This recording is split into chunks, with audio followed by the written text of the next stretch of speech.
اعوذ بالله من الشیطان الرجیم بسم الله الرحمن الرحیم. رانو کتونکو زم ستاسو ملګری فضل ندی دی وخت مونږه موجود یو د ډابریسود په علاقه کې د نوخات د علاقې چې راټوټ باندې یو کلی ډابریسود د آی کې مونږه موجود یو د الوچو په یو باغ کې. ناظرینو د دې مقصد نه مونږه راوستل د دې مقصد داري چې چونکې زمونږه دا وطن ښکلی وطن چې کوم دی دا دې وخت د موسمي تغیراتو په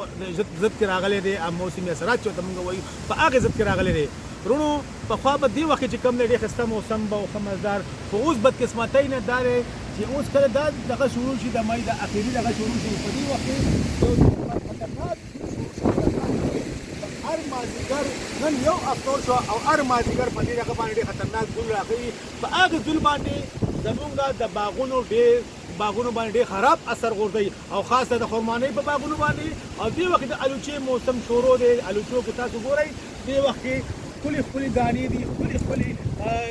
سرې دانې په دې وخت کې الوچې چې کوم دی هغه پخې دي خو بدقسمتۍ سره چې کوم دی دغه خوراک چې کوم دی دا د انسانانو خوراک نه راځي بلکې دا خوراک ټول راځي د ځمکې دا خوراک چې کوم دی ځمکو ته راځي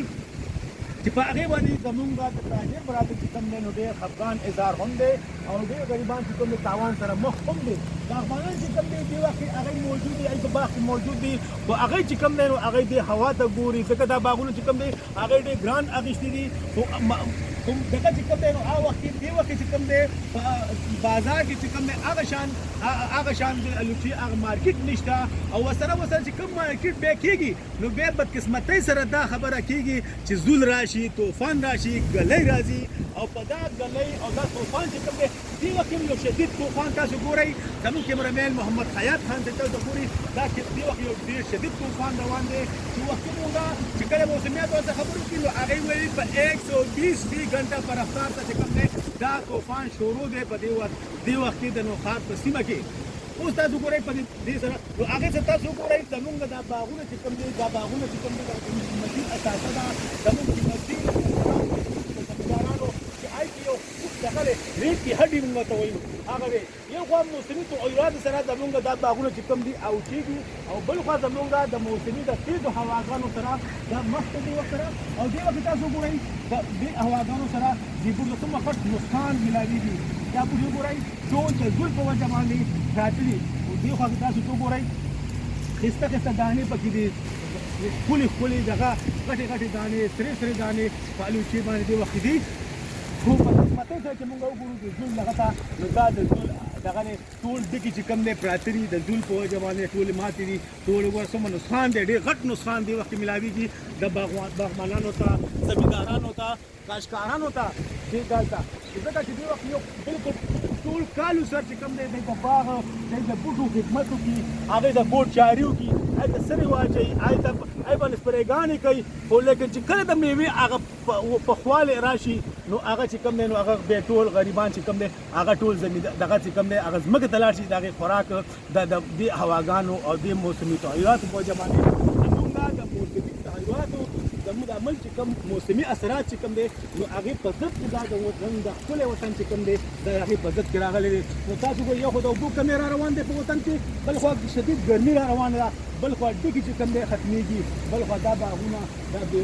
بې موسمه هواګانې دا بې موسمه بارانونه دا بې موسمه ګلینې چې راځي نو هغې سره زموږ زراعت چې کوم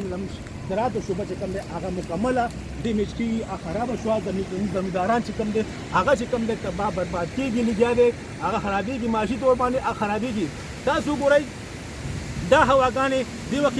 نرۍ باران شروع دی حالانکې دې وخت بارانونه ګلۍ به نه وي خو دا ګلۍ چې راشي نو دا زمونږ د ټماټرو باندې زمونږ د بیملو باندې زمونږ نور نقد او شیزونه چې کوم دی هغې باندې ډېر غټ اثر غورځوي او غټ اثر چې کوم دی دې وخت غورځېږي هغه زمونږ په دې الوچې دې الوچو دغه باندې غورځېږي دې وخت تاسو ته ګورئ ښایسته الوچې دي هغه څه دانې په ځمکه خوراکونو باندې دي او دا څومره ښایسته الوچه ده چې دا الوچه چې کوم دی دا زمونږ د نوخات چې کوم دی سوغات دی په افسوس چې کوم دی د موسمي اثراتو په وجه باندې دا غټ نقصان دې ته ملاویږي. نو مونږه به دې کې نور هېڅ هم نشو ویلی ځکه چې دا زموږ د وس مطابق نه ده زموږ زراعت چې کوم دی هغه شان دی زموږ وطن هغه شان نه دی او نه هغه شان دی هغه شان دغه وکړي لکه دی مخنیوی کوي خو موږ د خدای نه پاک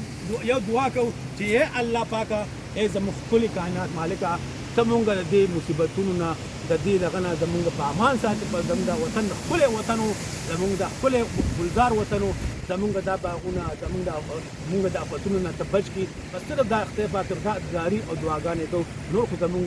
د وس مطابق څه خبره نشته زه ته په دې وخت اجازت غواړم الله په امان